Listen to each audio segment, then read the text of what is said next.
Hey, what's up? John Sonmez from simpleprogrammer.com.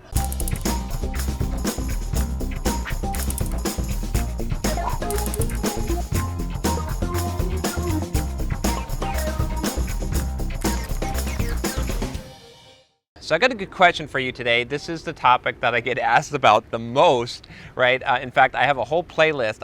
It's so much of my email, I just like send them to this playlist. You can see this playlist on being a generalist versus being a specialist, or why you should be a specialist. Because I get, if you've seen my How to Market Yourself as a Software Developer course, if you've heard me speak at a conference or something, I always talk about being a specialist, and people always say no, or it's not that they necessarily say no about it, is that it's uncomfortable, and then they're afraid of being pigeonholed. So anyway, I've answered a lot of those questions, but I thought this one was good because it's always good. Like if you ever feel me being like hypocritical in some way or having a contradiction, call that out. Send me an email or send a comment, and because it's good to address these type of things. And one thing I'll say about contradictions is, one thing I learned in acting class a long time ago was that people are contradictions, right? That if you try to play like a part in a play or a movie or something like that, and you play anger, not only it's anger and love at the same time, right? It's like people are honestly, a real emotion is a contradiction, and so when you just try to play the pure emotion, it doesn't work out that way. So a lot of life is like that. It doesn't, at a surface level, it seems like it's a contradiction, but that's how things are. So anyway, enough. I'll get to the actual question here. He says, "Hi John, I hear you're a strong advocate of specializing, and I understand why. However, in one of the books you recommend, The Passionate Programmer," which we can put a link here, and if you're on mobile, of course, it'll be below, but in The Passionate Programmer, which is a good book, it is recommended one becomes a generalist, as they are also rare, sought after, and flexible enough to play many roles during a project.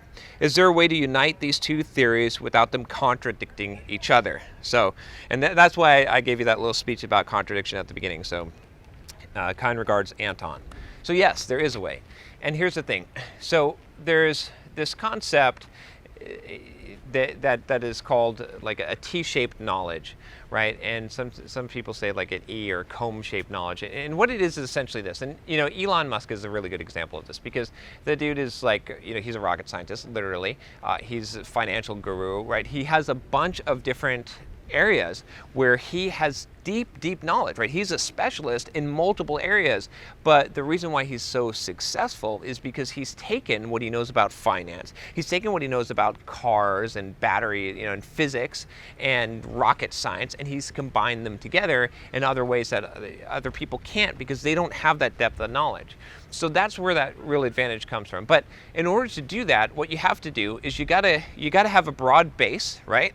That's important, so you can do well on Jeopardy. Everyone has to do well on Jeopardy, right? But you gotta have a broad base, and you gotta go deep in certain areas. And you start with one area, and you go really deep with that, right? A lot of my knowledge is sort of, I have a lot of these sort of combs, right? I have sort of expertise in real estate investment, and in different parts of software development, and then in fitness, right, and in finance, right. I've developed each of one of these kind of expertise, and they've helped me, to kind of, my goal is kind of to be sort of like a Renaissance man. But a lot of people they get that wrong, because what they think is that they think to be a generalist. No, a jack of all trades is worthless, right? What's really valuable, and what Renaissance men of the past was that they had multiple deep disciplines, multiple specialties. And so the reason why what I say might sound slightly contradictory is because I'm usually talking to people getting started out that don't have a specialty at all. And the best advice I can give you at that point is specialize. Pick something, go deep, go super deep with it. You still have to have, your base knowledge, but go super deep with it, and later on, when you're done with that, or when you've taken that as far as you want to take it, go pick something else that interests you and go deep with that. And the more of those that you get, then you're going to be like, the Jeopardy wizard, and everyone's going to be like, oh wow, how the heck does this guy know about all this stuff? And he must be a generalist, and that's why generalists are so valuable. not generalists are so valuable. It's not jack of all trades are so valuable. It's people who have deep knowledge in multiple areas and seem like they know everything.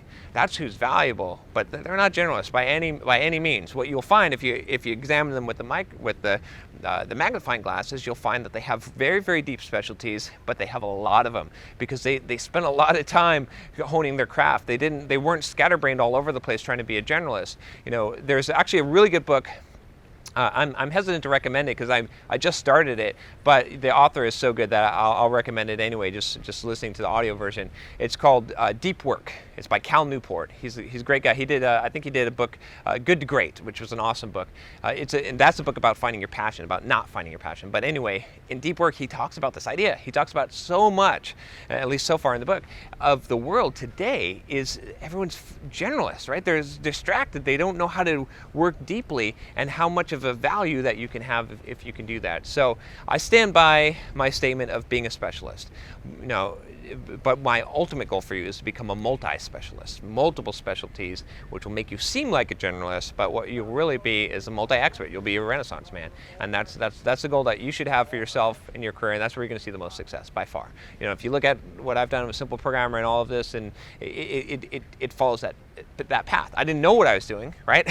The benefit that you guys have listening to my videos is I'm telling you, I didn't know what the hell I was doing. I was just, you know, trying to figure it out as I go. But you know, I wish that I had some of the knowledge that I have now when I was your age, some of you younger kids out there. But hey, you know, whatever.